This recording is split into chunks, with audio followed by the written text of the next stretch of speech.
Sejam todos muito bem-vindos a mais um workshop da Labor Dental. Para quem não me conhece, o meu nome é Juliana, eu sou gerente da área clínica. Quero desejar boas-vindas a todos e ao professor André também. É um prazer recebê-lo aqui e eu tenho certeza que será uma noite de muitos e muitos conhecimentos, uma aula excelente. Eu queria convidar a Ângela, que é a nossa consultora técnica, para apresentar o professor. Professor, muito bem-vindo e, mais uma vez, muito obrigada.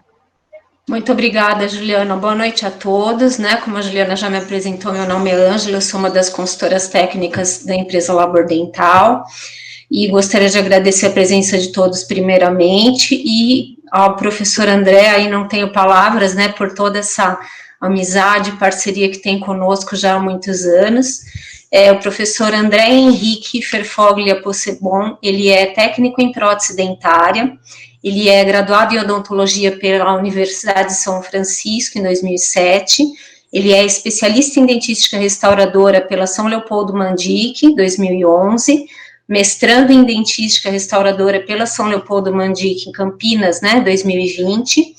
Ele é co-coordenador e professor do curso de especialização em dentística da São Leopoldo Mandic Campinas também, em São Paulo. Também é professor do curso de atualização em dentística da PCD Vila Mariana, em São Paulo, e professor também do curso de atualização e especialização em dentística da BEOT Duque de Caxias. Então, eu quero mais uma vez agradecer ao professor e deixá-lo à vontade. A sala é sua, professor, e um excelente curso. Muito obrigada. Muito obrigado, agradeço demais, primeiramente, o convite por esta aula. A nossa parceria, já até estava conversando outro dia, né, são quase 10 anos de parceria, se não bater 10 anos, né? Então, 10 anos já. Já e, de longa data. 10, e muitos outros 10 virão, se Deus quiser. Deus quiser. Então, eu agradeço o convite e deixa eu compartilhar na tela para a gente já ir trocando uma ideia sobre a aula. Professor, eu só gostaria de deixar um recadinho antes, pode ser? Claro, pode falar. Vocês têm o chat à disposição, então o professor vai fazer a explanação dele, ele vai ministrar a aula.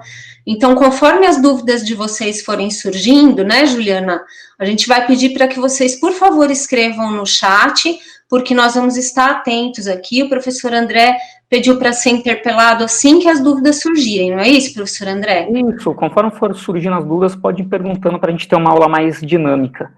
Senão vai todo mundo dormir na frente do computador. Então, vamos lá.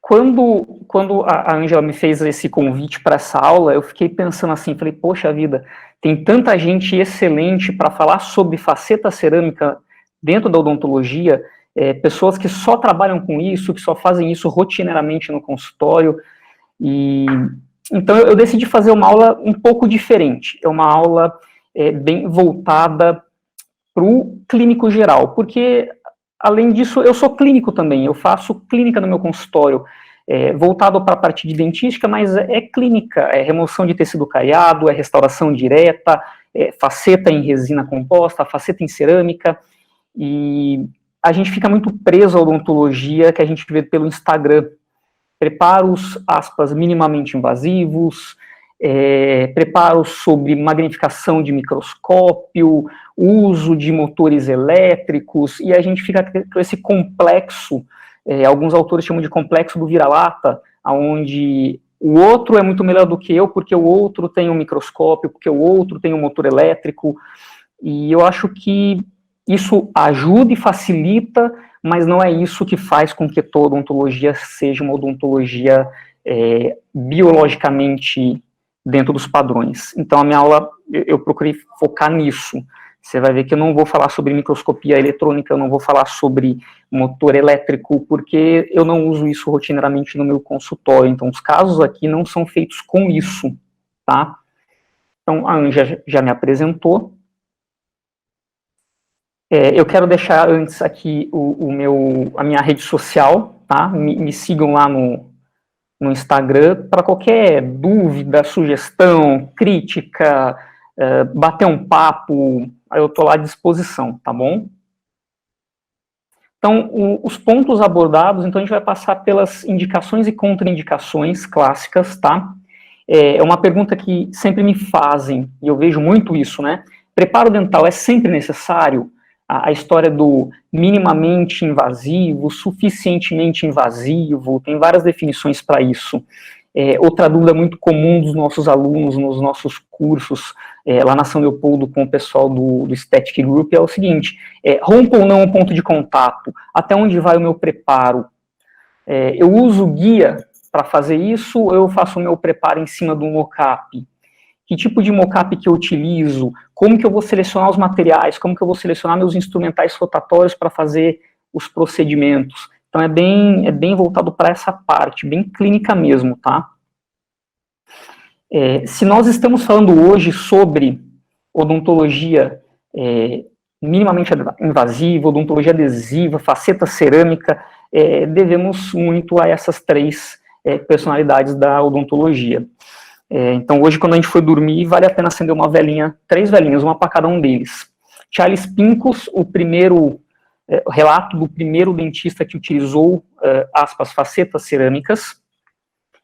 O Nakabayashi, que desenvolveu propriamente o sistema adesivo, e o Bonocor, que fez o condicionamento ácido, que descobriu o condicionamento ácido de esmalte e dentina. Então, eles proporcionaram que nós saíssemos de uma odontologia onde a retenção seria por imbricamento mecânico, e alguns professores utilizam o termo odontologia schillingburgiana, aquela odontologia onde nós temos que levar muito em consideração forma de preparo, forma de conveniência, paralelismo de paredes, onde a gente vai usar o imbricamento mecânico para a gente travar a nossa peça. Então, essas 3 pessoas fizeram com que a nossa odontologia saísse dessa retenção por imbricamento mecânico e nós conseguimos fazer hoje a retenção adesiva, através dos cimentos adesivos. Então, eu consigo cimentar uma faceta e ter segurança nesse procedimento, não vai soltar, tá?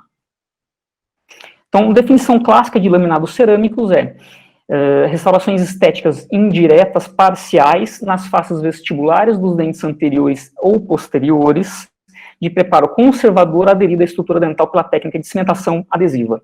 Então, você vê, cimentação adesiva. Eu não consigo fazer o travamento dessa minha faceta se não for por cimentação adesiva, por imbricamento mecânico, por exemplo, eu não consigo fazer isso, tá? Óbvio que cimentação adesiva a gente entende que é um micro imbricamento mecânico, formação de tags e tudo mais, mas não é convencional, não é como se eu faço uma faceta de cerâmica e cimento com fosfato de zinco, eu não consigo êxito nesse procedimento, tá bom? Indicações clássicas desses procedimentos. Alteração de forma, contorno, tamanho e posição dos meus dentes. Então, para aquele paciente que está insatisfeito com a linha de sorriso, tem um dente mais largo que o outro, um dente girovertido, fechamentos de diastemas, entre centrais, entre central e lateral, bem comum também o diastema entre caninos e pré-molares, fechamento ortodôntico deixa esses diastemas. A alteração de superfície, principalmente pacientes portadores de hipoplasia de esmalte, a gente consegue fazer uma melhora dessa superfície através de uma faceta. Dentes com múltiplas restaurações vestibulares, aqueles dentes que têm mesial, tem distal, tem a borda incisal restaurada, tem a cervical restaurada, eu consigo devolver uma uniformidade para o meu preparo. E dentes com alteração de cor. E aqui eu coloco um asterisco. Por quê? Porque eu tenho um limite para essa alteração de cor. Alterações muito pronunciadas, é difícil esconder o substrato, mesmo com pastilhas que a gente pode considerar opacas. Eu tenho ainda uma translucidez e o técnico fica impedido até de dar uma naturalidade para essa restauração. Então, olha esse caso aqui, ó, um paciente com alteração de cor, foi feito um preparo, aspas, minimamente invasivo.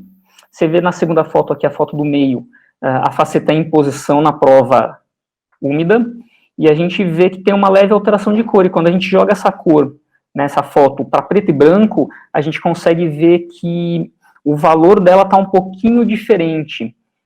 Talvez para o paciente isso seja clinicamente aceitável, ele não vai conseguir detectar essa diferença de cor, mas a gente consegue, principalmente quando a gente joga a cor em preto e branco, e a gente trabalha com valor. Então, é preciso refazer esse caso. Então, você repara que não é um dente com uma alteração de cor muito pronunciada. Depois eu vou contar toda a história desse caso mais pro final, vocês vão entender como que eu tive que resolver isso.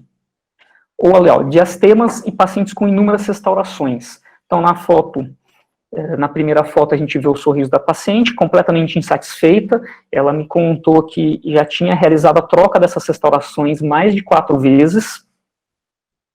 A foto do meio, uma foto com contraste, e a última foto a gente consegue perceber após a remoção dessas restaurações. Você vê que tem um grande diastema entre os incisivos centrais, a gente tem uma papila ali muito machucada, porque o procedimento de fechamento de diastema ali foi bem traumático para o periodonto da paciente, então a gente consegue uma harmonia muito melhor com as facetas cerâmicas ali, uma previsibilidade de tratamento muito maior, tá?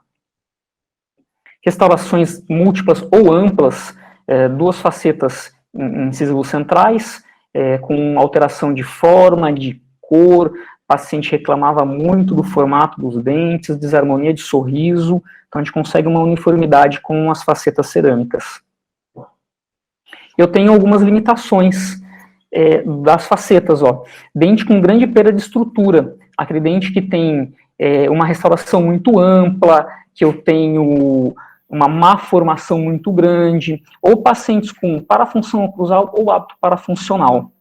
Foi essa semana, eu peguei no consultório uma paciente que eu já tinha realizado, fiz 4 facetas de lateral a lateral, e ela voltou, depois de 2 anos e meio, ela voltou com a fratura do 11, ela quebrou ele inteiro, porque ela me relatou que ela foi abrir um pacote de bolacha, puxando com incisivo.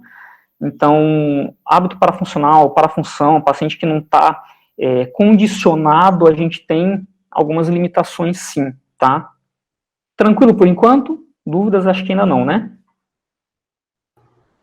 Não, ainda por enquanto no chat está tranquilo. Beleza, tá muito rápido, tá tranquilo? Perfeito. Beleza, vamos lá então.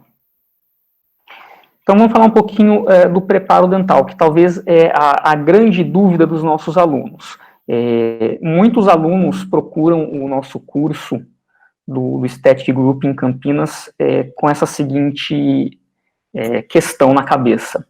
Quero fazer facetas cerâmicas, eu vim aqui para fazer isso. E como é que eu faço o preparo? Então, assim, é uma sede muito grande por esse ponto. E a pergunta que todo aluno faz é sempre necessário um preparo? Eu preciso estar preparando todos os dentes? Sim ou não? Essa é uma pergunta que eu falo que não tem resposta. Não existe uma resposta certa ou única. Porque a gente tem alguns pontos que a gente precisa entender. Então, assim, fatores que a gente tem que considerar durante o preparo dental. Alguns pontos que eu elenquei aqui. Preservação da junção amelodentinária é um primeiro ponto. Material restaurador selecionado. Morfologia planejada através de um enceramento diagnóstico. Qual é a cor do meu substrato dental. Integridade desse elemento e oclusão do meu paciente. Tá? Então, vamos passar por cada um desses pontos para a gente tá entendendo e ter argumentos suficientes para a gente ver se eu preparo ou não preparo aquele caso. Preservação da junção amelodentinária. O que seria isso? A junção amelodentinária é aquela linha de transição entre esmalte e dentina, tá? Então, aqui eu tenho duas fotomicrografias do professor Alessandro Reis e do Logo Hércio, que mostram o seguinte. Aqui a foto que está à minha esquerda é um corte da dentina próximo à junção amelodentinária, e a foto da esquerda, desculpa, a foto da direita próximo à polpa, e a foto da esquerda próxima à junção amelodentinária. Qual que é a diferença básica disso daqui? A próxima à minha junção amelodentinária, ou seja, o mais próximo possível do meu esmalte, eu tenho a presença de em torno de 20 mil túbulos por milímetro quadrado. À medida que essa dentina chega no próximo uma polpa, eu aumento os tubos dentinários. Eu tenho um aumento em tamanho e em quantidade. Então, a minha adesão é pior nesse tipo de substrato do que comparado à minha junção amelodentinária ou comparado com o meu esmalte dental. A gente sabe que a adesão ao esmalte dental é muito mais estável, muito mais previsível, é muito mais fácil de se atingir êxito. E ao passo que uma adesão em dentina é um pouquinho mais complicada, tá? Então, quanto mais eu conseguir preservar esmalte, quanto mais próximo eu trabalhar preservando essa junção amelodentinária, melhor vai ser o meu prognóstico daquela minha restauração adesiva, tá bom?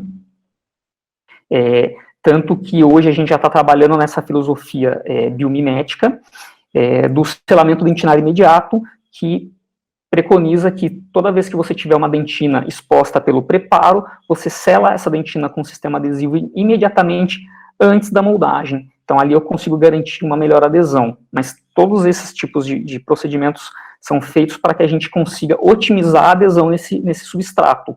Mas se eu não invadir esse substrato e parar em esmalte, eu estou tranquilo, eu não preciso fazer nada disso, e minha adesão vai ser bem mais otimizada. Junto disso vem aqui, ó, preservação do espaço biológico. Toda vez que eu tenho um sobrecontorno da minha restauração, por qualquer motivo que seja, ou porque eu não fiz o meu preparo, eu falo, vou ser muito conservador, eu vou parar em esmalte, não quero invadir, não quero fazer nenhum tipo de preparo. Eu tenho uma faceta que ela tem um sobrecontorno na minha região cervical. Isso faz com que tenha impactação de alimento, isso prejudica o espaço biológico, e eu vou ter uma inflamação constante ali. E não é difícil a gente pegar pacientes que relatam, falar, doutor, depois que eu fiz essa faceta, depois que eu fiz essa restauração, minha gengiva vive inchada, vive sangrando, porque provavelmente eu tenho uma invasão desse espaço biológico, eu tenho um material restaurador que está aquém daquilo que poderia. Então, essas 4 fotos aqui, eu tirei de um artigo aqui da professora Maristela Lobo, periodontista. O que ela mostra pra gente? Ela mostra que a situação A, o paciente chegou desse jeito no consultório, relatando, minha gengiva está um pouquinho inchada, está um pouquinho inflamada. Então, você vê na foto C, uma foto mais aproximada, a hora que ela rebateu esse retalho, você consegue notar o sobrecontorno que eu tenho dessa minha restauração. Esse sobrecontorno agride o periodonto, e esse periodonto toda hora sendo agredido vai gerar uma inflamação, e essa inflamação nunca passa, tá? Então, eu tenho constantemente inflamação ali porque eu não preservei o espaço biológico. Então, esse é um outro ponto que a gente tem que tomar bastante cuidado. Material restaurador selecionado. É comum hoje em dia a gente molda e a gente manda o técnico de laboratório e ele fala assim, e você fala assim, faz INEX. Tudo hoje em dia vira em torno de INEX, mas nem sempre é um material mais indicado, ou nem sempre é o melhor para aquele tipo de caso. Então, eu preciso conhecer quais cerâmicas o meu técnico trabalha, quais cerâmicas ele domina, para poder fazer a indicação correta desse tipo de material. Tá? Então, eu tenho que saber qual cerâmica vítrea eu vou estar indicando. Vai ser uma feldspática? Vai ser um silicato de lítio? Feldspática tem um tipo de preparo, ela tem que ser uma espessura de 2 milímetros, o de silicato de lítio eu consigo trabalhar em espessuras mais finas, uma é mais resistente, outra mais estética. Então, eu tenho que ter esse equilíbrio entre um tipo de cerâmica e outro. Tudo tranquilo, por enquanto? A precisão, então, é uma coisa... Pode Tudo falar, perfeito. estou escutando. Tem alguém falando comigo, pode falar que eu estou escutando. Eu acho que não, acho que só estava com o áudio ligado. Então tá jóia. E como que a gente conhece esse material restaurador? Como que eu conheço a cerâmica? Vá no seu laboratório, converse com o seu técnico, seja parceiro do técnico de laboratório. Faça um de lá, o que ele pega, o desafio que ele enfrenta. Porque pra gente, dentista, eu consigo ver o que é dente, o que é preparo, o que é gengiva, porque eu estou vendo o paciente ali na hora, está colorido, o dente tem uma coloração, a gengiva tem outra coloração. O técnico não, muitas vezes ele trabalha com um modelo que é só branco, ou só salmão, ou só azul. Muitas vezes vem faltando informações, o dentista não manda para o técnico qual é o substrato se tem pino metálico, se tem pino de fibra de vidro, se é dente restaurado, qual que é a cor desse dente restaurado, é dente escurecido, não manda guias de referência, não manda oclusão direito. Então, tudo isso compromete o teu trabalho. Então, converse com o teu técnico, passe uma tarde no laboratório dele, conheça o material que ele usa, veja qual que é a preferência dele, troque informação com ele sobre o caso, leve fotos para ele. Isso é muito importante. Mas eu não tenho máquina profissional, eu não tive curso de fotografia, eu não sei fazer isso. Não tem importância. Tira com o teu celular. Tira com o celular. Ajuda. O professor Ivan Yoshio, um dos professores de referência dentro da odontologia sobre fotografia, ele tem, no curso dele, tem um pedaço do curso que ele se dedica a falar sobre fotografia por celular. Porque é o que a gente tem hoje em dia na nossa mão, todo mundo tem um celular, então acostume-se a fazer isso. Você vai ver que vai facilitar muito a tua vida, tá? Morfologia planejada. A gente tem que ter em mente o seguinte, eu tenho que conhecer primeiro de tudo. Se eu quero trabalhar só em esmalte, que eu disse que a adesão é mais otimizada, eu tenho que conhecer a espessura desse esmalte que varia de acordo com o terço que eu estou trabalhando do meu dente.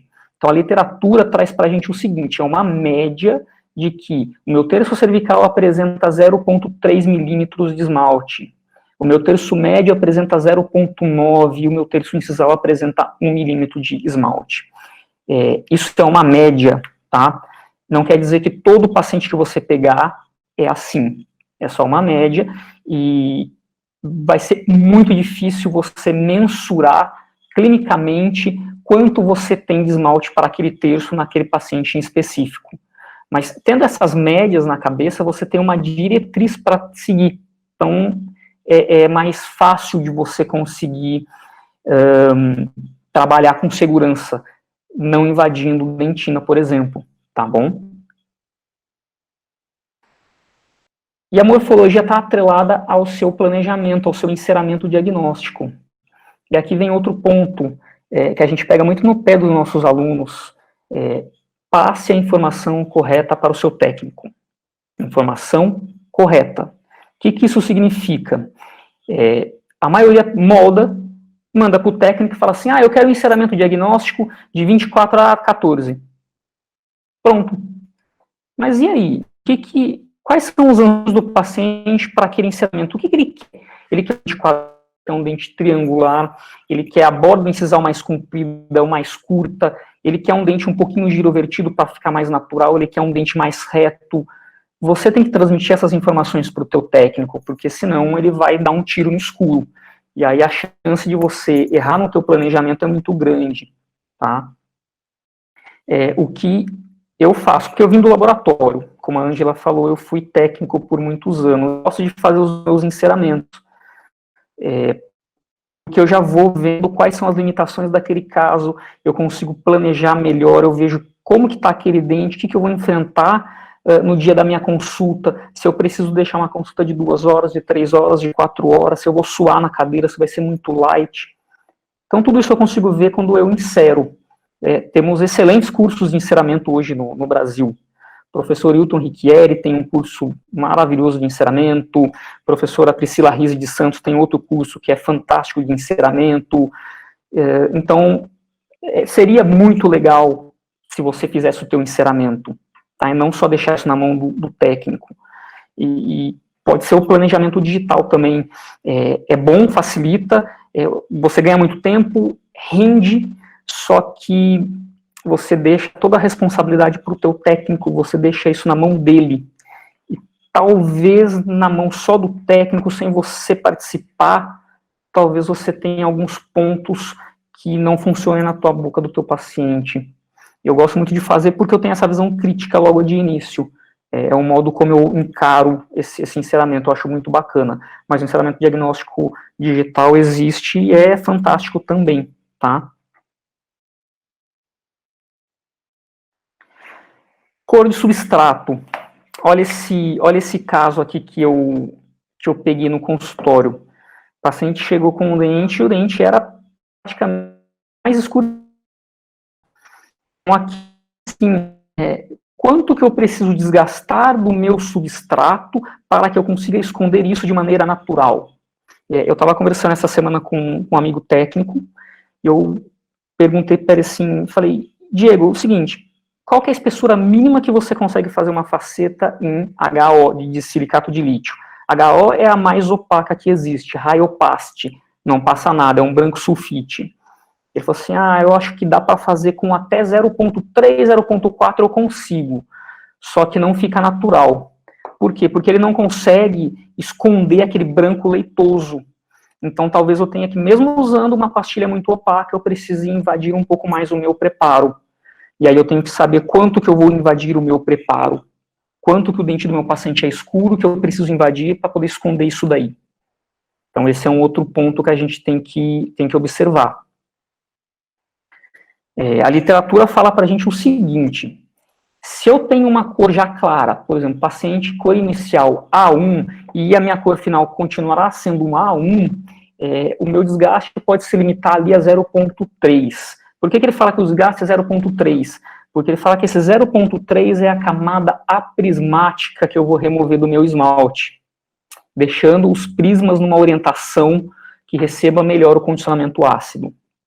Então, nesse caso, de A1 para A1, você consegue jogar o termo supragengival. Você não precisa esconder nada, porque a cor já está boa. Se você tem, por exemplo, um dente A3 e vai partir para um A1, por exemplo, aí a literatura já fala que o teu desgaste tem que ser em torno de 0.5 a 0.6 milímetros. E aí você já começa a pensar em jogar subgengival ou a nível de gengiva. E o outro ponto é o seguinte, se você vai mudar drasticamente essa cor, vai ganhar aí 3 ou 4 tons, de A3,5 para A1, por exemplo, você precisa jogar isso subgengival e teu desgaste vai ter que ter muito mais invasivo, quase 1 milímetro de desgaste, é bastante coisa, tá? Então, basicamente, a literatura nos traz isso, é um quadro referencial, mas não é um quadro fixo e estático, ok? Tudo tranquilo? Alguma dúvida? Tudo bem, professor André, por enquanto nenhuma pergunta. Maravilha, muito bom. Opa, acho que cliquei no lugar errado. Deixa eu só trocar meu Wi-Fi.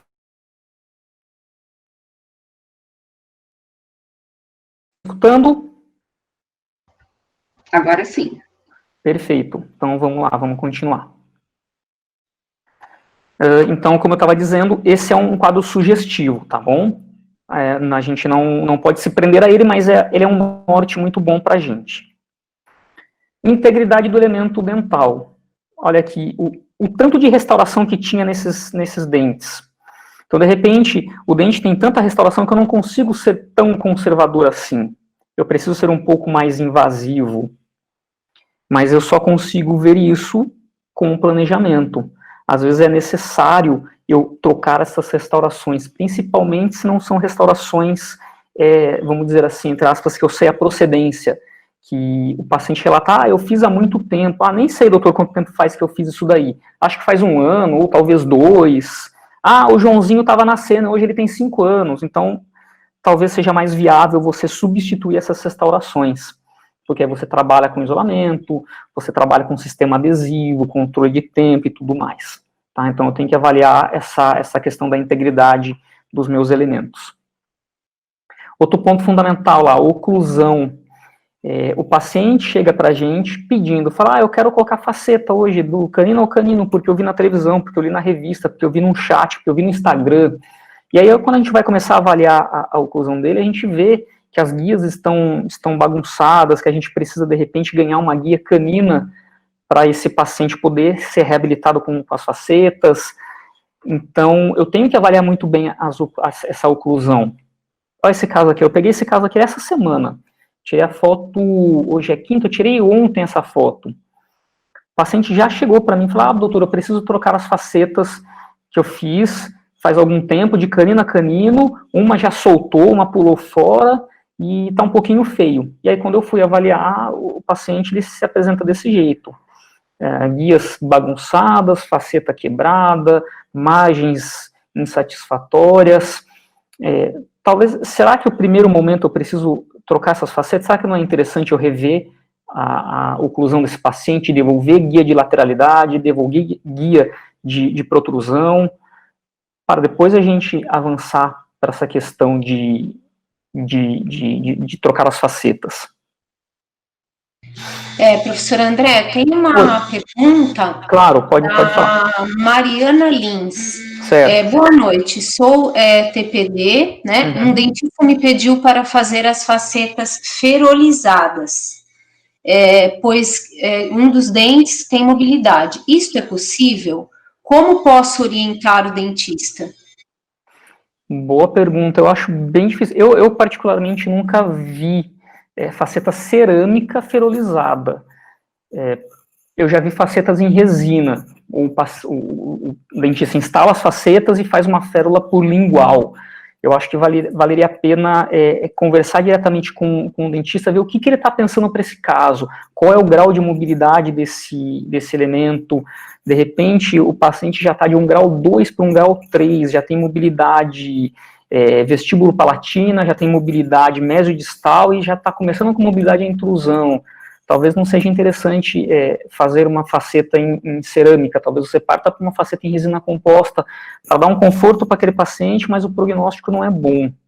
Então, eu acho que valeria a pena discutir o caso com o dentista, para ver o que ele está pensando, porque é uma informação muito limitada. Se ele passar, só faz férula para mim, é bem limitado.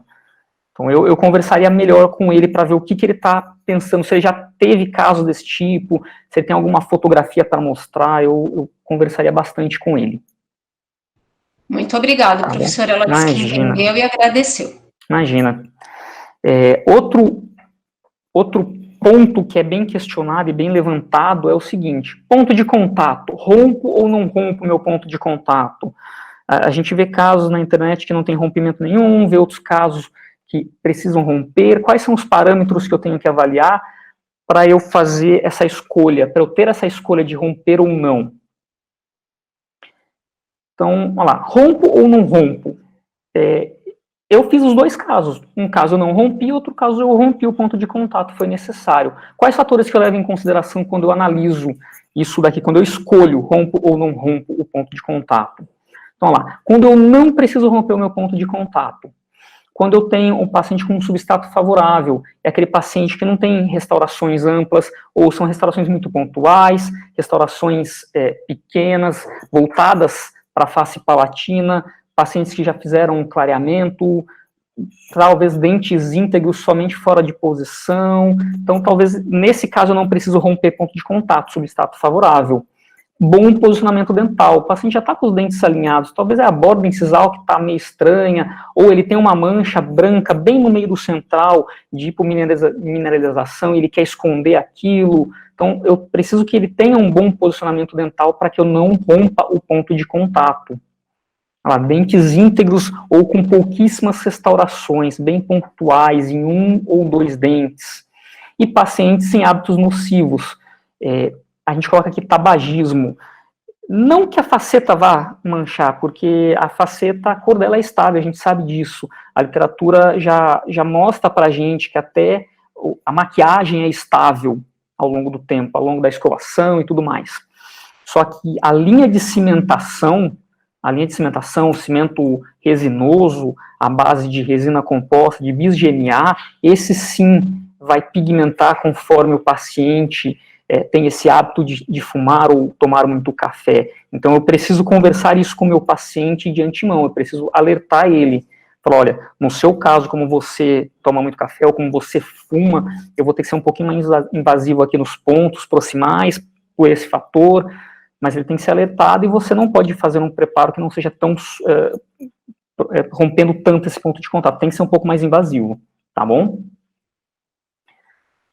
Então, a gente tem algumas situações, ó. Essa primeira figura, ela é um preparo somente na face vestibular, onde eu não escondo o meu ponto de contato, não rompi nada, você pode ver ali a linha vermelha, eu não invadi ponto de contato, mas olha lá, o meu substrato é muito favorável, a cor dele é muito estável, é próxima da minha faceta, eu não consigo ver muito discrepância de cor. Já o segundo caso, eu avancei um pouquinho mais, foi preciso avançar um pouquinho mais nesse meu preparo, escondendo um pouquinho mais essa linha de emenda, porque o meu preparo, meu dente é um pouquinho mais desfavorável. E no último caso, eu avancei ainda mais, mas note, eu não rompi ponto de contato. Em nenhum dos 3 casos houve rompimento do ponto de contato, ok? Então, olha lá, o primeiro caso, eu paro bem antes da metade do meu dente. Se eu dividir esse meu dente numa vista oclusal, dividindo ele numa porção vestibular e numa porção lingual.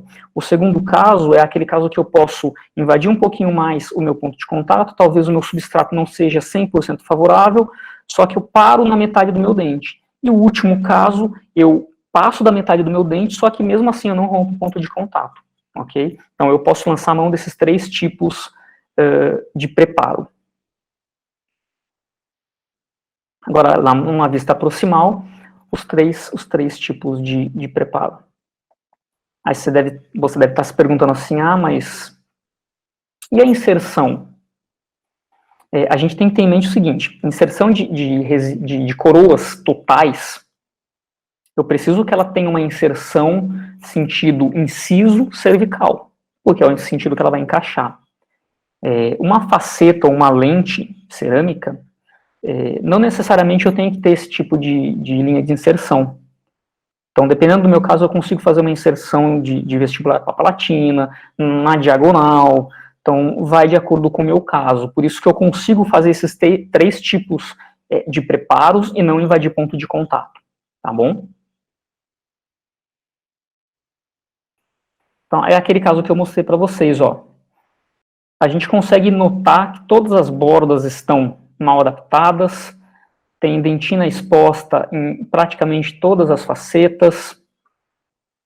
Quando eu vejo mais de perto, olha lá, ó, eu consigo ver que o meu substrato é muito desfavorável. Até se você ver pelo canino ali que está sem a faceta, você já percebe que o substrato é desfavorável.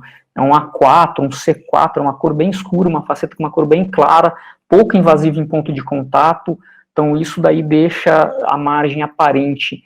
E aqui eu estou com uma visão frontal. Você imagina se eu tiver com uma visão de 45 graus, uma visão dinâmica. Eu vou ver muito mais essa linha de emenda, vai ficar muito mais aparente.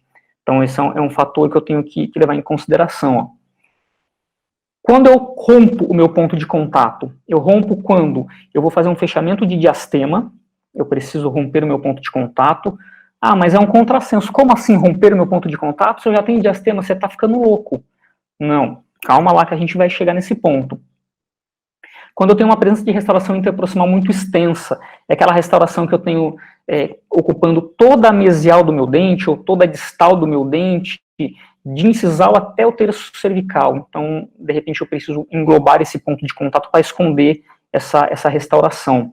Ou compensar um mau posicionamento do dente. O dente tem uma giroversão mais acentuada, mais aguda, eu preciso compensar essa giroversão.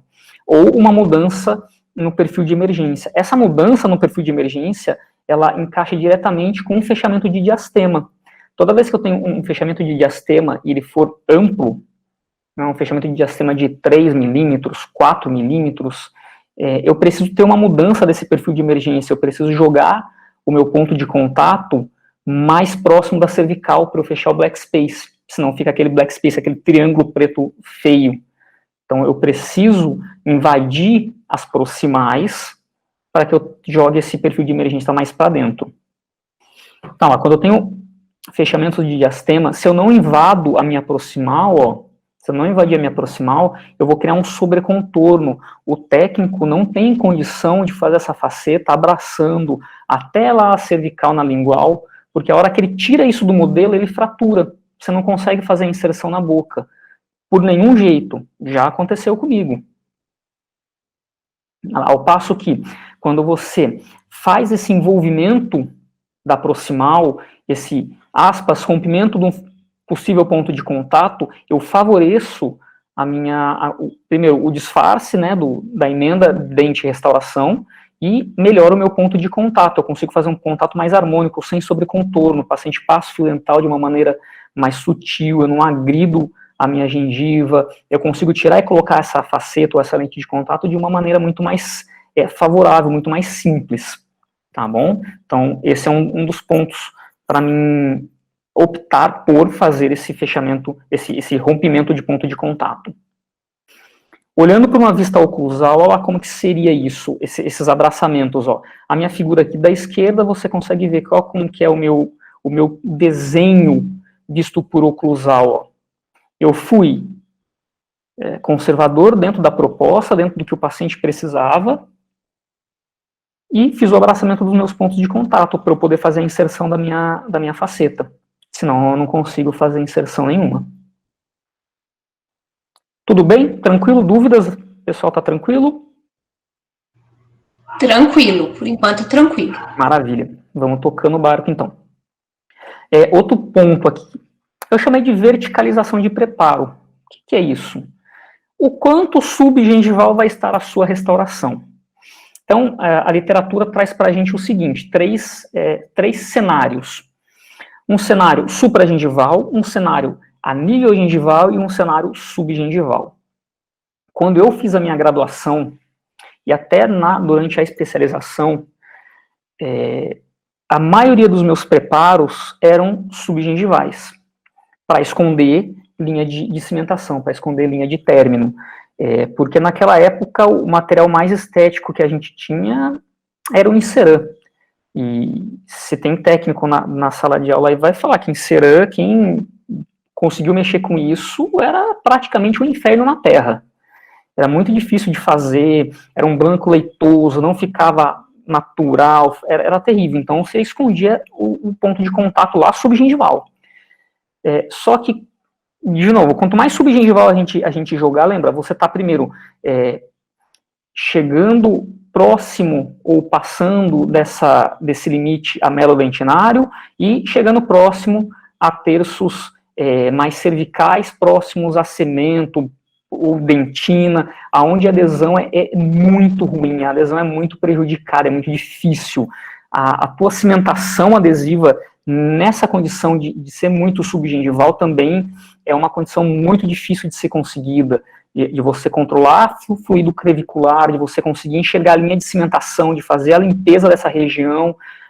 Então, sempre que você conseguir optar por ou supragengival, de novo, com substrato favorável, com preparos pouco invasivos, ou a nível de gengiva no máximo, você e o seu paciente estarão ganhando e muito.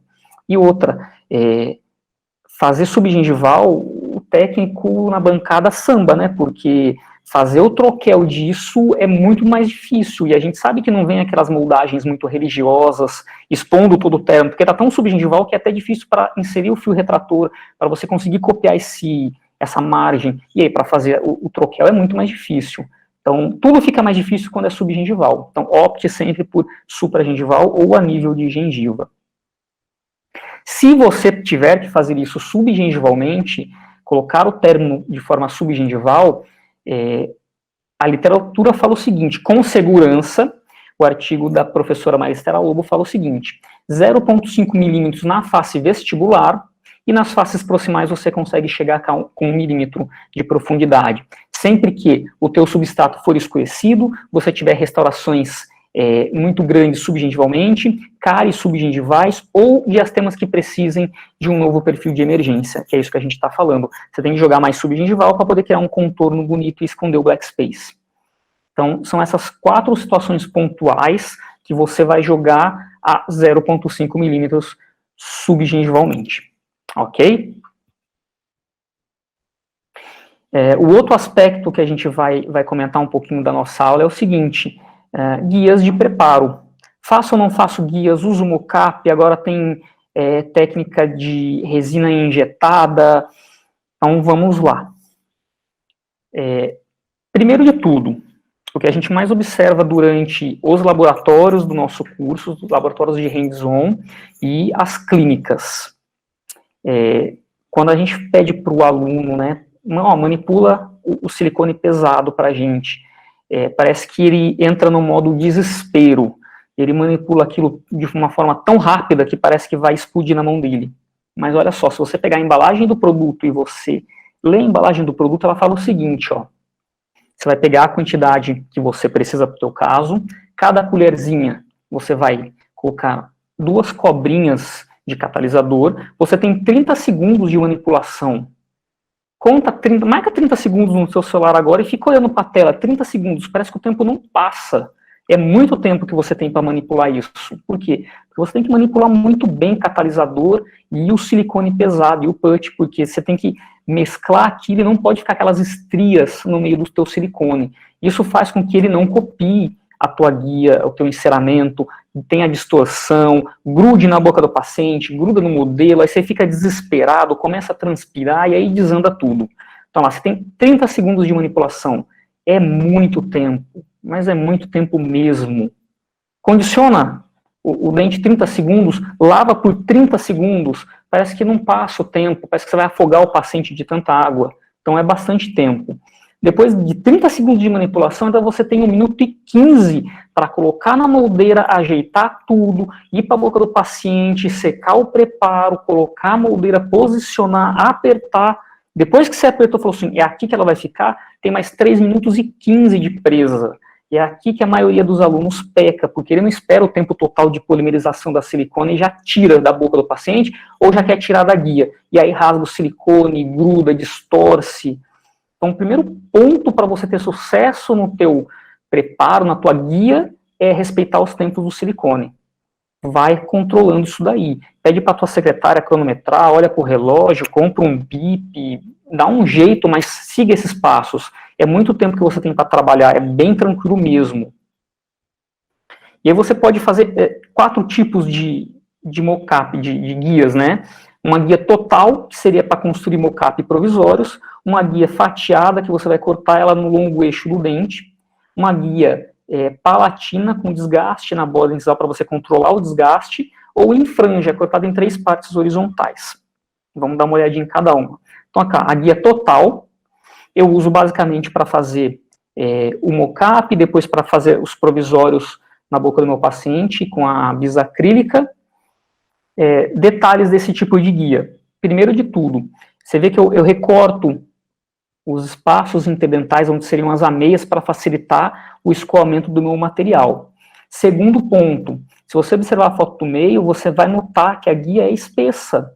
Olha a espessura que ela tem da borda cervical para a face vestibular ali, ó, para o tanto que eu tenho de guia. Ela precisa ser espessa, porque a hora que você coloca isso na boca do paciente e aperta, ela tem que copiar 100%, ela não pode deformar.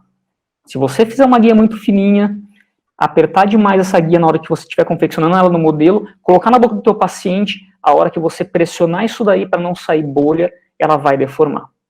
Então esse é um outro ponto, guia ela tem que ser espessa.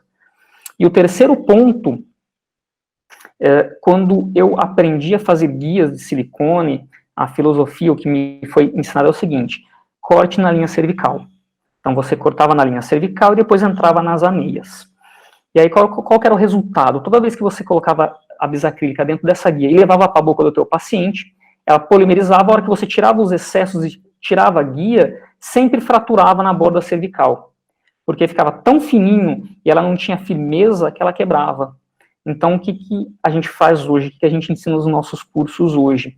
Você vai fazer a tua guia e você vai fazer ela e vai cortar pelo menos 1 milímetro para cima da borda incisal, olha lá. 1 milímetro da minha linha verde, ó, a linha vermelha está mais ou menos 1 milímetro da linha verde, na figura da direita.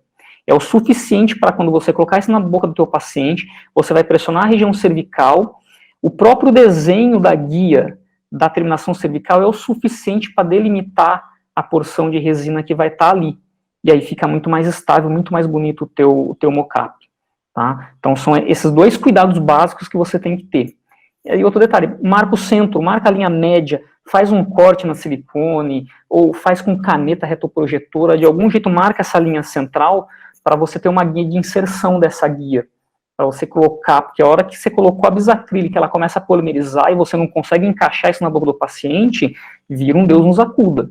Então, faça essas guias de orientação, fica muito mais tranquilo a tua vida. Tranquilo, beleza? Próxima guia seria a guia fatiada. Eu não sei se existe isso na literatura, mas eu faço dessa forma. Eu com certeza vi alguém fazendo e estou copiando, eu não lembro quem. Como é que eu faço? Ao invés de eu cortar a minha guia no sentido vertical, de fora a fora, cortar vestibular e cortar a lingual, eu corto só vestibular e deixo a lingual inteira, porque assim eu tenho mais firmeza dessa guia, mais rigidez nessa guia. Eu continuo vendo lá na foto da esquerda, eu continuo vendo e controlando a espessura de desgaste, ao mesmo tempo eu consigo controlar o tanto que eu tenho de desgaste na minha borda incisal, e ela continua firme na boca do meu paciente, porque a hora que você chegar no último dente, a tua guia fica muito instável na boca do paciente, ela começa a sambar na boca, é muito ruim isso. Então, se ela tiver apoio por lingual nos outros dentes, ela fica mais estável. Então, eu costumo fazer dessa forma, para mim nunca me atrapalhou, me ajuda bastante. Então, fica uma outra forma de se fazer a guia, tá? Então, a guia de desgaste, controle de desgaste incisal, era só uma guia palatina, semelhante a uma guia para você fazer a muralha, para você fazer a resina composta na boca do teu paciente, mas aqui você vai controlar o nível de desgaste de borda incisal, tá bom? E a terceira guia, a quarta guia que a literatura fala pra gente é o seguinte, é a guia que eles falam que é de franja. Ela tem um ponto muito positivo, esse tipo de guia. Você vai fazer 2 cortes na parte vestibular, então você vai estar 3 franjas e você consegue controlar o desgaste nos 3 terços do teu dente.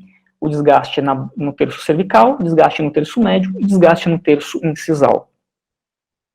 O ponto que eu vejo negativo é que de tanto você manipular, ela sempre acaba cortando essa porçãozinha dela que está ligada no restante da guia, ela sempre estoura.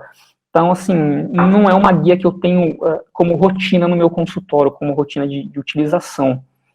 Mas ela existe e ela facilita bastante a tua vida, tá bom? Mocaps, alguns professores usam resina acrílica, outros professores usam resina bisacrílica.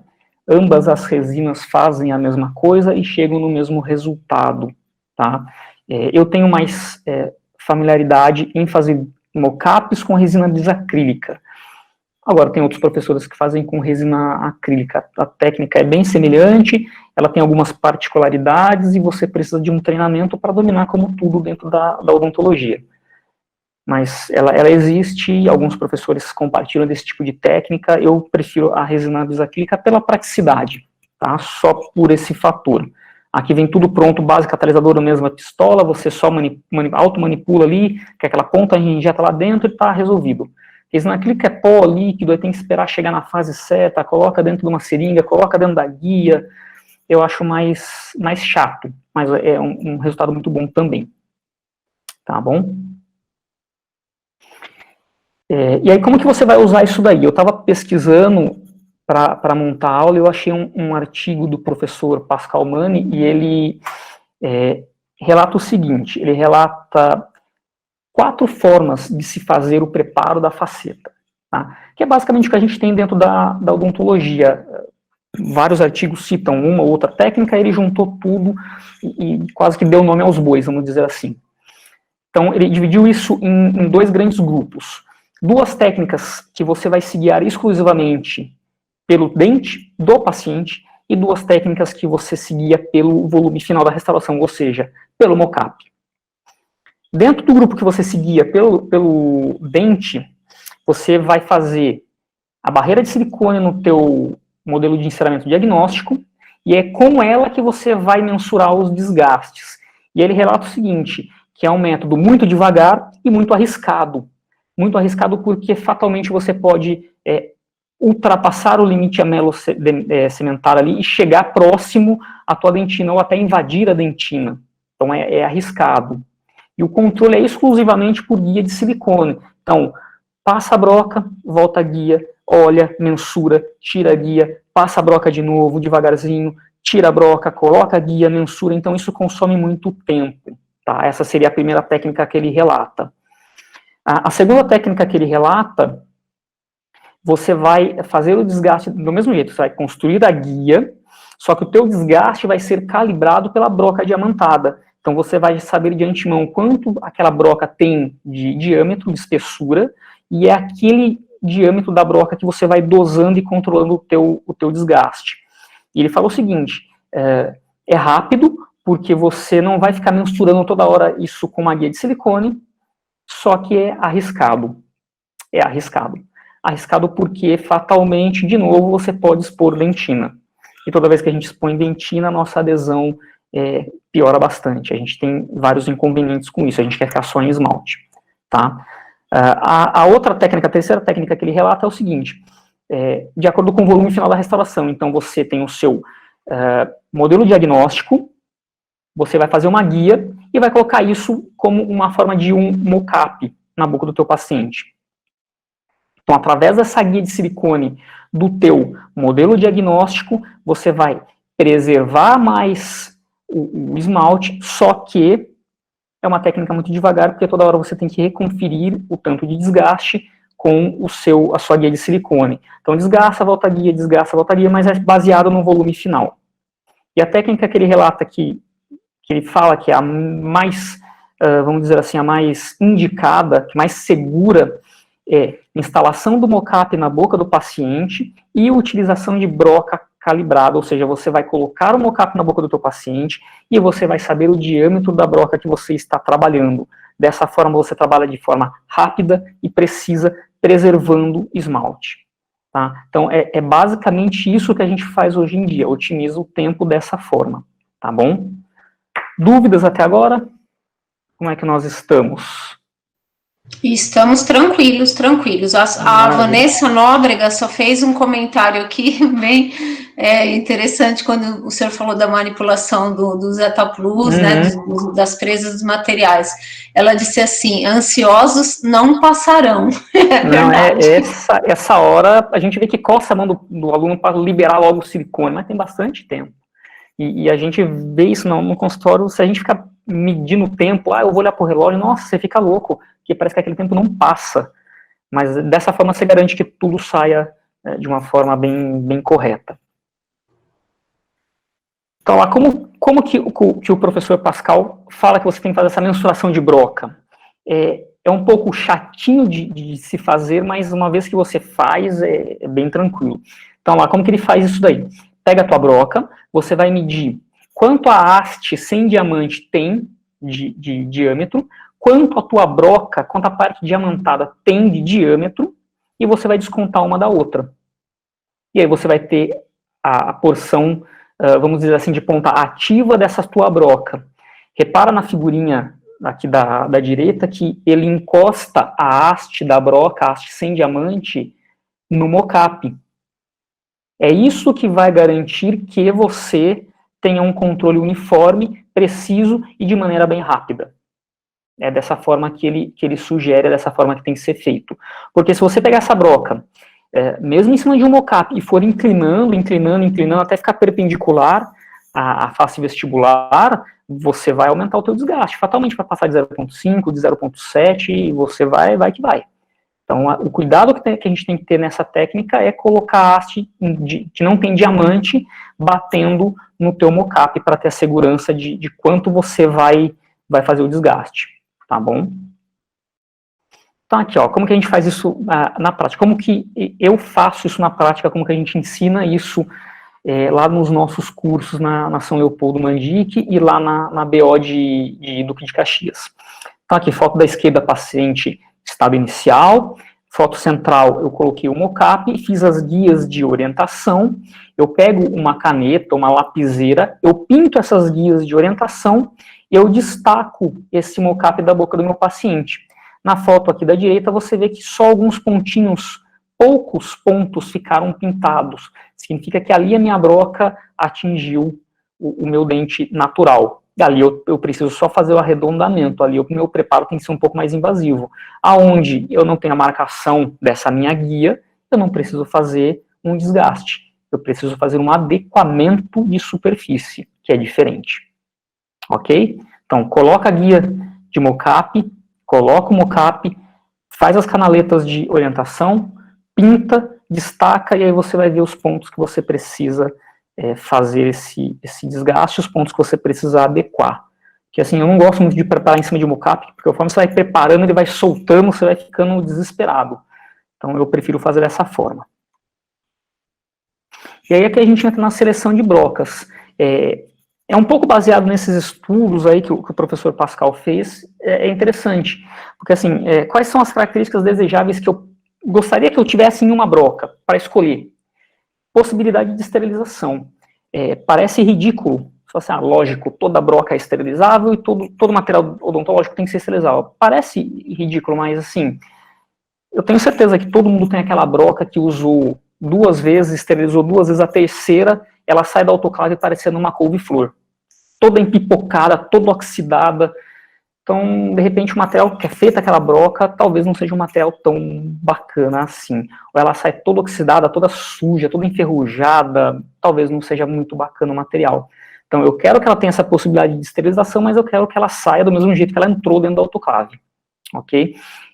Óbvio que a literatura, e se você for pegar trabalhos científicos e for ler, papapá, eles vão falar o seguinte: a brocas servem para 4 preparos, 3 a 4 preparos, elas devem ser descartadas. Alguns dentistas seguem essa filosofia, outros não seguem. O que você não pode seguir em hipótese nenhuma é ter aquela broca que você comprou ou que você ganhou do seu pai no primeiro ano de graduação e com ela você guarda e faz todos os seus preparos.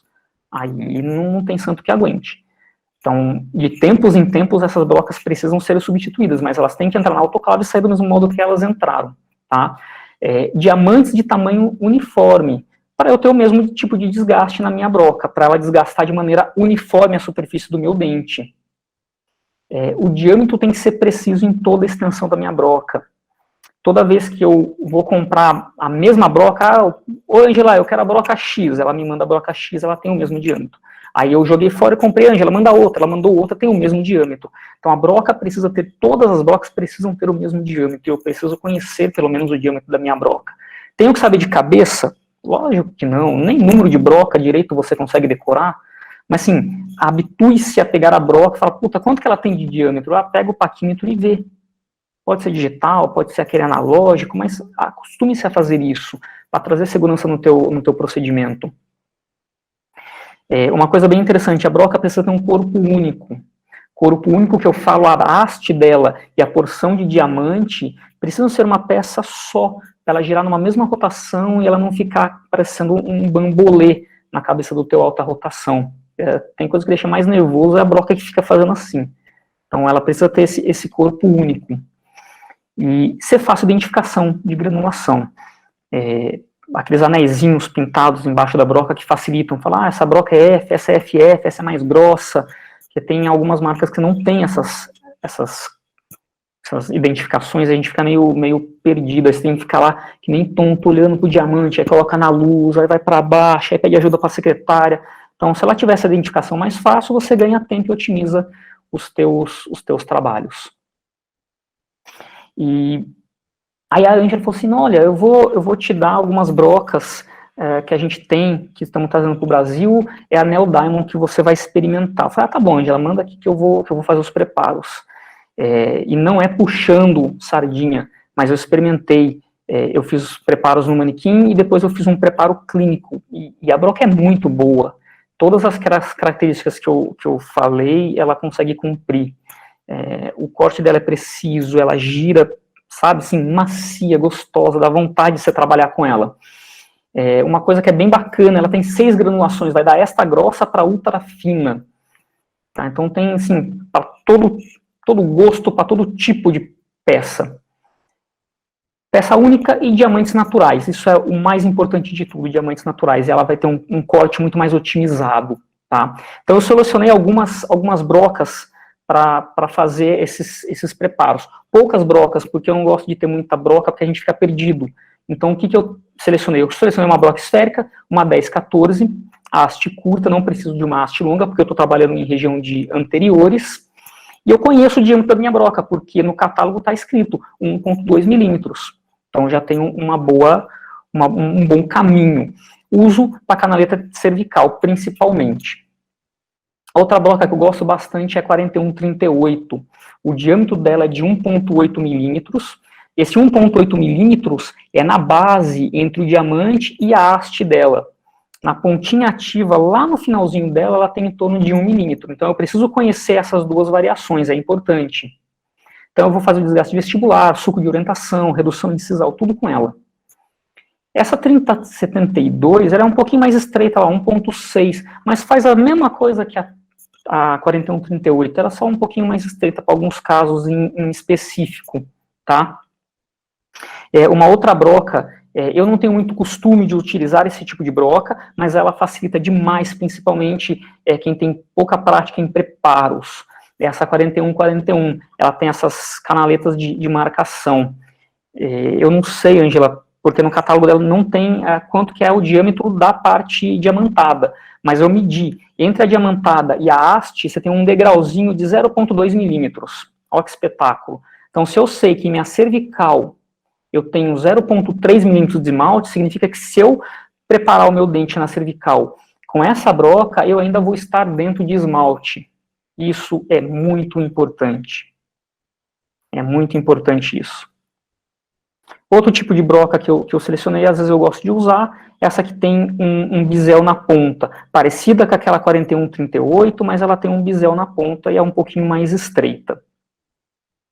E a fundamental aqui é a 3200, que a gente usa principalmente para romper ponto de contato, para fazer aquele acabamento no terço cervical, bem fininha, diâmetro dela de 1 milímetro, de novo, 1 milímetro na base entre diamante e a haste dela, tá? Bem tranquilo.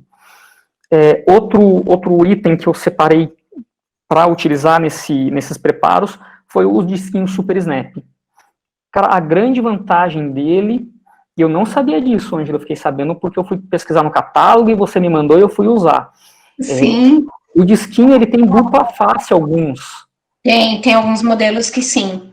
Muito bom isso, é muito bom, você não tem que ficar trocando toda hora, você passa pela vestibular, passa para lingual, você só varia a posição da mão, você ganha muito tempo com isso, é muito interessante isso. Sim, essas esferinhas, né, que a gente tem em negrito, tanto em cima quanto embaixo, ou só em cima ou só embaixo, mostram a face de corte.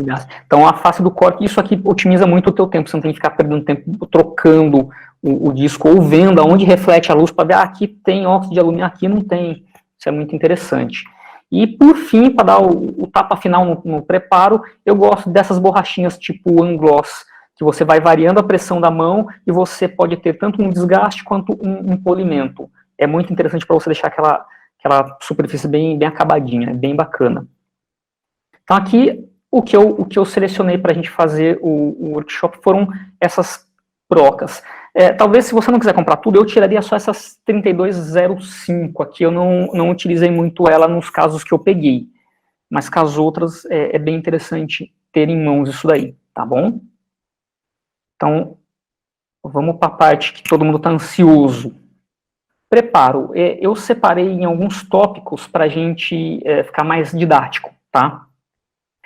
Primeiro ponto, então, é o quê? É fazer a minha canaleta de orientação cervical. Ah, você sempre faz? Não, não é sempre que eu faço. Algumas vezes eu faço. Mas aqui a gente segue aquela técnica que eu mostrei para vocês, do professor Pascal Mani, onde eu coloco a minha haste sem diamante na vestibular do meu dente e entro só com a porção do diamante, com aquele diâmetro já calculado para fazer o desgaste. Eu ganho muito tempo com isso e otimizo muito tempo fazendo desta forma. Tá bom? Eu gosto de trabalhar só na porção cervical. Tem alguns professores que ainda estendem esse desgaste para as proximais. Eu, particularmente, não gosto muito. Feito isso, você vai entrar com a tua broquinha 4141. Autolimitante, porque lembra, ela tem essa haste sem diamante entre uma ponta ativa e outra, 0,2 milímetros, totalmente seguro entrar com ela para você fazer os preparos. Muito joia mesmo. Ô, Angela, você consegue ver o meu mouse? Não, né? Consigo, dá para ver sim. Tá, beleza. Então, como que você vai usar essa 4141? Primeiro ponto, você vai fazer o desgaste começando da tua borda incisal, depois terço médio, depois terço cervical. Nesse sentido, você vai entrando com a tua broca. Começa da mesial e vai até a distal. Começa da mesial e vai até a distal. Nesse sentido, tá bom? Depois que você fez isso, você vai pegar uma broca 4138 ou aquela 3207, que é bem parecida com essa, e vai fazer a união desses sulcos. Então aqui, ó, eu pintei o meu sulco simulando que eu estaria com o mocap. E aí você faz a união do seu sulco. O detalhe é que a sua mão tem que ser bem leve, então não precisa nesse primeiro momento entrar com tudo. Eu vou entrar com metade da broca, já vou chegar perto do 0,3. Calma, vai com calma, respira. Você vai ainda passar uma broca F em cima disso, você vai passar um disco de óxido de alumínio, você vai entrar com uma borracha impregnada. Então ainda tem alguns passos que você vai ter um certo desgaste dessa face vestibular. Então não precisa querer fazer o preparo todo de uma vez. Vai por etapas, seja conservador, seja consciente, vai com calma. Tá? Mãozinha bem leve. Como que você adquire esse hábito? Treina um manequim, compra um manequim, é baratinho, dente de manequim é barato, compre e sai preparando. Aí você vai se perguntar assim, mas beleza, mas o manequim, a resina do manequim não é igual ao dente. Não, não é igual ao dente. Aqui você pega o formato geral do teu preparo. Pega terceiro molar, fala com aquele teu amigo cirurgião, bucomaxilo, pega o terceiro molar e você faz o preparo da vestibular do molar. Mas o molar não é igual ao central. Não, não é igual ao central. Mas aqui você não vai treinar forma. Você vai treinar pressão da tua mão, porque você vai estar trabalhando em esmalte e dentina. Você vai treinar a pressão da mão. E aí, com isso, você consegue calibrar a tua mão para fazer um preparo. Bem bacana. Tá? Então, a união dessas canaletas eu vou fazendo lá em 3 inclinações. Se você não quiser usar a 4141 lá, aquela que tem os sulquinhos autolimitantes, se quiser já entrar direto com essa 4138, você faz uma canaleta cervical, uma mesial e uma distal. Você vai começar fazendo uma marcação no terço cervical, terço médio, terço incisal. Aí você faz ao contrário, tá bom? Você vai trazendo o teu desgaste para a borda incisal. E depois faz a união de tudo. Aqui de novo, lá. Você faz a união de tudo. Então, vá com calma, separe um tempo longo para você fazer o preparo. Muitas vezes não sai de primeira, você olha, aí você fotografa, aí você vê na foto, aí você fala, nossa, ficou ruim, vou melhorar aqui, vou melhorar ali. E sempre desgastando menos que o necessário. Porque você tem como corrigir, você tem como avançar no preparo. Agora, você preparou demais, já era. Você comeu o esmalte sadio do paciente. Então, não tem o que fazer. Então, vá com calma. Depois que você fez essa redução da face vestibular, você faz a redução incisal. Com uma broca 4138, aí eu gosto da 4138, porque eu sei que o diâmetro dela na pontinha, na ponta ativa, é de 1 milímetro. E aí eu entro com uma broca ativa inteira, porque eu vou fazer uma redução de 1,5 a 2, se o meu dente for escurecido, se o meu terço incisal for restaurado, se eu tiver uma alteração no padrão oclusal, eu precisar recobrir essa cúspide para melhorar a guia de desoclusão, se meu paciente tiver um dente homólogo com bastante efeito de opalescência ou translucidez, eu tenho que dar espaço para o meu técnico trabalhar as massas, eu não posso querer milagre. Então eu tenho que fazer essa redução incisal, tá? Professor André, o Bruno fez uma pergunta aqui, mas eu com certeza acredito que é por o senhor estar trabalhando com um manequim, né? Uhum. Ele perguntou por que usou a baixa rotação para fazer os preparos. Isso. Eles devem ser feitos em baixa rotação? Eu usei a baixa por conta do manequim mesmo, porque a alta rotação, com esse dente de resina do manequim, ela se desgasta muito rápido, e aí a precisão da tua mão tem que ser assim, absurda. E aí, para filmar, para desgastar, para soprar o manequim, era muita coisa para eu fazer. Então, eu optei por fazer o desgaste com baixa rotação. Ou pode ser um contra-ângulo redutor também. Ok, obrigada, professor. Tá bom? Mas na boca, sim, alta rotação e sempre irrigado, tá? Então, olha lá, a literatura, de novo, ela traz para nós... basicamente 4 tipos de recobrimentos incisais, vamos dizer assim, desgastes incisais. O tipo overlap, que ele recomenda que você faz, além de você fazer essa redução incisal, você faz uma redução no terço lingual, tá? Ela é pouco recomendada, porque ele é muito difícil de se adaptar à peça. tem muita intercorrência, a peça não adapta direito, a moldagem é super difícil de fazer, então meio que caiu em desuso esse tipo overlap. O outro tipo de desgaste seria o tipo window, onde você abre literalmente uma janela na face vestibular. Você não faz a redução incisal, propriamente dita, eu ainda conservo uma bordinha do terço incisal ali, da borda incisal. O outro tipo de preparo, talvez, eu acredito que para faceta cerâmica é o mais utilizado, é esse bisel de 45 graus, onde eu faço a redução, e quando eu faço essa redução eu jogo o ângulo em 45 graus. Facilita a guia de desoclusão, facilita o assentamento da peça, facilita a obtenção de efeitos ópticos, então esse é o que eu mais utilizo. E lente de contato, que você só tem um desgaste da face vestibular sem redução. Só que aqui nesse ponto, o teu dente tem que ser, assim, aquele dente exemplo, não pode ter manchamento, não pode ter trinca, porque senão vai transparecer tudo isso. Tá? Então eu tenho basicamente esses 4 tipos, o que eu mais utilizo no meu consultório é o bisel de 45 graus, tá bom? Depois que eu fiz essa redução incisal, eu vou fazer a redução dos meus pontos de contato, observando aqueles parâmetros que a gente já falou durante o comecinho da aula, tá? O dente é íntegro ou não, o dente tem diastema ou não, preciso melhorar o perfil de emergência ou não, e aí eu vou selecionar o tipo de desgaste de ponto de contato ideal, tá bom? Alguns professores recomendam que você entre com uma broca, essa tipo 3200, que é bem fininha, nessa posição, que dessa forma você não, vamos dizer assim, machuca o dente vizinho, porque quanto mais fino o diâmetro da tua broca, maior a chance de você deixar canaleta e risco no teu preparo. Então, quando você entra com a broca nesse sentido, você otimiza esse tipo de preparo e não deixa essas canaletas, tá bom? Então, aí eu vou analisar certinho até onde eu vou levar o meu desgaste, e depois disso eu faço a fase de acabamento, e eu dou um acabamento com o disquinho Super Snap e depois com o One Gloss. Então, ó, com o Super Snap, eu vou com a mão de novo bem levinha, lembrando que sempre irrigado, nunca a seco, porque isso gera atrito e esquenta. Eu vou arredondando e tirando os meus ângulos, para deixar um preparo mais homogêneo e liso possível.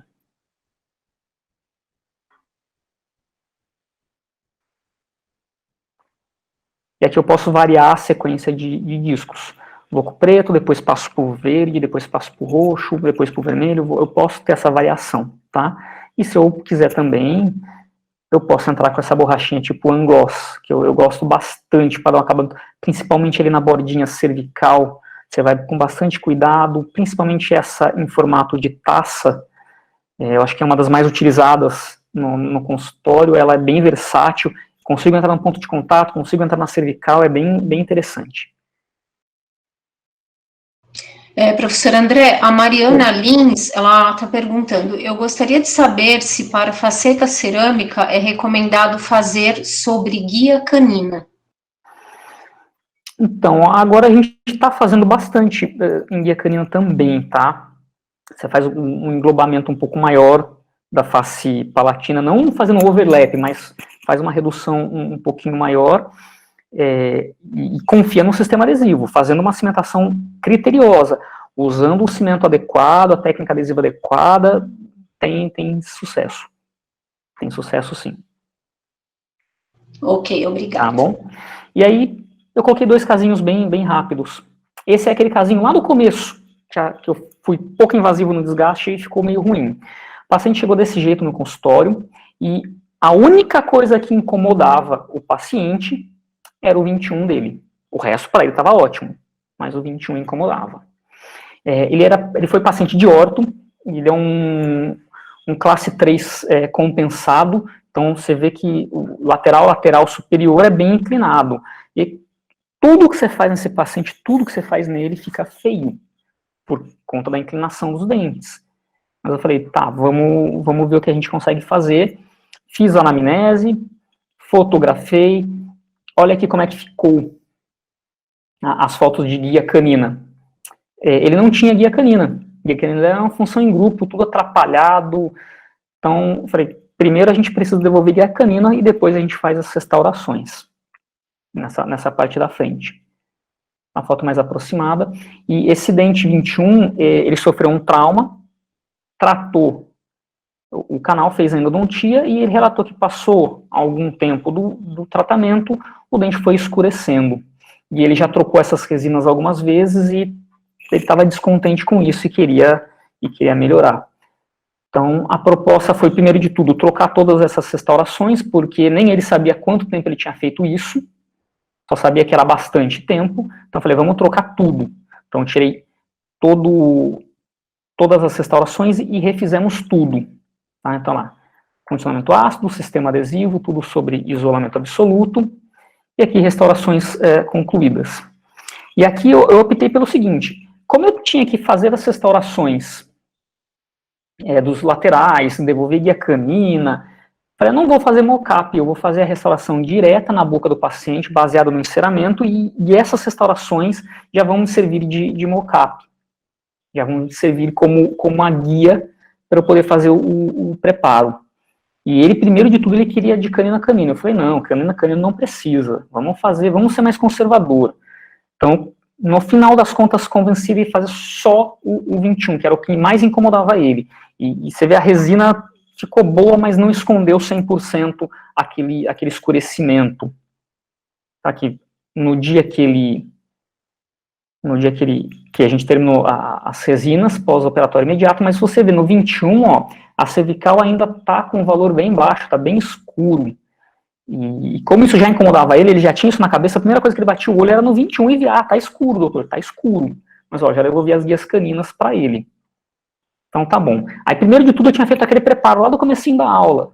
Ficou com um valor baixo, ficou ruim, falei, não posso ser muito conservador, vou ter que invadir um pouquinho mais ponto de contato e vou ter que aprofundar o meu desgaste. E aí eu aprofundei um pouquinho mais e você vê que é bem escurecido o substrato, todo manchado, todo esquisito. Então vai ter que ser dessa forma. Então eu invadi um pouquinho mais o dente, aumentei o meu nível de preparo para poder atingir o que o paciente esperava.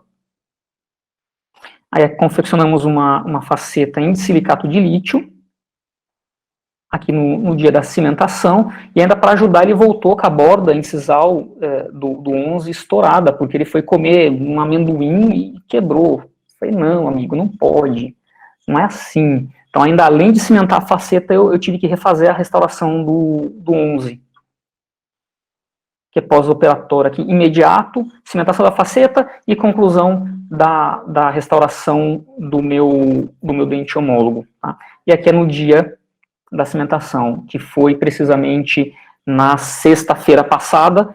Ele vai voltar para um controle para eu acertar alguns ângulos. O dente que eu fiz a restauração ficou um pouquinho mais comprido, então eu vou acertar alguns ângulos, dar o polimento final, mas o pós-operatório imediato ele ficou muito satisfeito. Isso é o que importa. Então, nesse caso específico, eu precisei ser um pouco mais invasivo e dar condição para o técnico mascarar esse substrato escurecido, tá? Tranquilo? Dúvidas? Professor André, tem sim. O Edson Ribeiro, ele perguntou o seguinte, qual ou quais discos Super Snaps você utiliza? Quais cores? Eu utilizei o verde, nesse caso em específico, eu utilizei o verde e o roxinho. É os dois que eu utilizei e depois parti para o Angloss. E aí a gente consegue esse acabamento bacana. Eu acho que pro técnico fica legal. Pode ser melhor, mas eu acho que fica bem legal. Percebe que, assim, eu não estou trabalhando com contra-ângulo redutor, eu não trabalhei com motor elétrico, eu não trabalhei com microscópio. Foi odontologia, assim, com cuidado, com tempo, com planejamento, com a mão leve, com a mão treinada, você consegue bons resultados também. Tá? E o outro caso que eu queria mostrar para vocês é o antagônico. Esse caso eu precisei fazer um preparo um pouco mais invasivo. Esse outro caso aqui eu fui mais conservador, o caso me permitia ser mais conservador. Paciente nova, uns 30, 35 anos no máximo, ela chegou assim no consultório. E ela tinha muito incômodo por essas resinas, e ela já tinha trocado essas resinas, que ela me relatou pelo menos umas 5 vezes. E aqui entra um ponto interessante, que eu escutei do professor Rogério Marcondes. Ele fala o seguinte, aqui você inicia o ciclo da morte do seu dente. Muitos dão risada disso, mas é real, porque cada vez que você faz uma restauração e você tem que substituir aquela restauração, o teu nível de desgaste aumenta, e vai sempre aumentando até você chegar num ponto que não cabe mais resina, não cabe mais restauração direta, e aí você passa para indireta, e depois você passa para implante, e por aí vai. Então, cada vez que você troca uma restauração, faz uma restauração, você dá início nesse ciclo da morte, pode ser tardio ou mais curto, mas você dá início nisso. Então, aquela já tinha trocado umas 5 vezes, então você imagina o tanto de desgaste que esses dentes já tinham recebido. Então, o que eu propus para ela? Então, ela me relatou que ela era uma paciente que gostava muito de Coca-Cola, de café, gostava muito de tomar vinho e era tabagista. Perfeito, o quadro perfeito, então, né? Então, o que eu precisei? Eu precisei esconder, eu falei, a hora que eu vi, eu preciso esconder as bordas em pontos de contato, porque se ela tem tudo isso, com certeza ali vai pigmentar. Eu falei, eu preciso esconder isso. Então, moldei a paciente, fiz o enceramento diagnóstico, que eu acho que será aqui, enceramento diagnóstico, e repara as marcações do modelo. Eu fui fazendo enceramento, colocava um mocap na boca do paciente, ela ia para frente do espelho e falava, não gostei desse dente, não gostei daquele, e eu levei o gotejador para o consultório, eu já mudava ali na hora para ela o que ela queria, dentro daquilo que era possível, fazia o mocap de novo, ela olhava, até ela falar, gostei, é isso que eu quero. A partir daí, eu removi as resinas que ela tinha, essas resinas antigas, e aí eu consigo ver, o dente tinha um diastema bem grande, mas ele foi fechado fora da proporção, só aumentou o mesiodistal e não aumentou cérvico incisal, então ficava um dente esquisito, mais curto, fora da linha de sorriso. Então, com o mocap eu consigo fazer tudo isso. Depois que eu removi toda essa minha restauração, eu usei esse guia para eu ver o desgaste. E aqui eu quero chamar a atenção para um ponto em específico. Para eu harmonizar os dois centrais, de acordo com o meu enceramento diagnóstico, para eles ficarem na mesma largura mesiodistal, eu teria que invadir aqui, ó, o ponto de contato entre um central e o lateral. Eu precisava invadir, por quê? Porque a minha guia do enceramento estava tocando ali. Se eu mandasse desse jeito para o técnico, ele não conseguiria fazer o dente de acordo com o mocap. Sairia um dente um pouco mais largo que o outro. Então, eu tenho que dar condições para o meu técnico desempenhar o papel dele. Tá? Então, aqui, aquela guia de desgaste incisal. Eu quase não fiz nenhum desgaste incisal, porque essa era a altura dos dentes que ela tinha e o tanto que está faltando para eu aumentar de acordo com o enceramento que ela aprovou. Então, eu não fiz desgaste incisal, não precisava nesse caso, tá? Mocap em posição, guias de orientação feitas, marcação dessas guias, remoção do meu mocap. A remoção do meu mocap eu consigo ver perfeitamente aonde eu tenho desgaste, onde eu não tenho. É basicamente um ajuste, um desgaste interno cervical, pouquíssima coisa, e o resto é só adequação de arestas e vertentes. Então aqui, a minha guia com aquele corte no sentido vertical. Você repara que ela tem um apoio nos outros dentes que eu já fui utilizando. Aqui eu consigo controlar um preparo mais homogêneo para eu dar condições boas para o meu técnico, tá? E aí na outra foto aqui da direita, os preparos concluídos, arestas arredondadas. Eu invadi um pouquinho os meus pontos de contato. Entre os dois centrais eu precisei invadir bastante, porque eu preciso devolver esse perfil de emergência melhor para fechar esse diastema. Entre o 21 e o 22 eu não precisei romper ponto de contato, mas eu invaginei o meu preparo até quase romper, passei da metade do meu dente, tá? Tudo dentro das guias.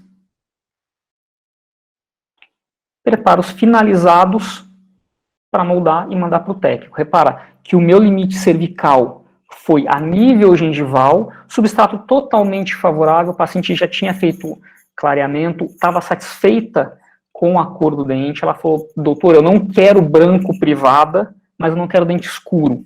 Pela tomada de cor que a gente fez, optamos por uma cor B1. É uma cor clarinha, mas não é o artificial BL1, BL2 que existe hoje no mercado.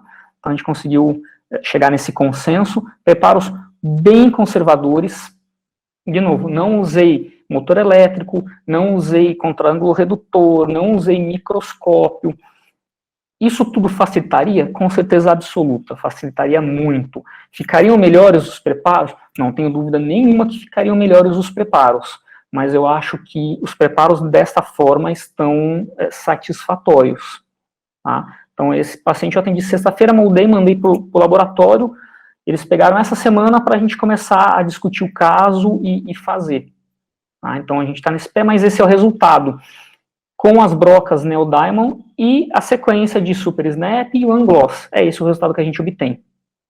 Tá bom? E aí, como notas finais, a gente consegue dar uma recapitulação aqui, ó.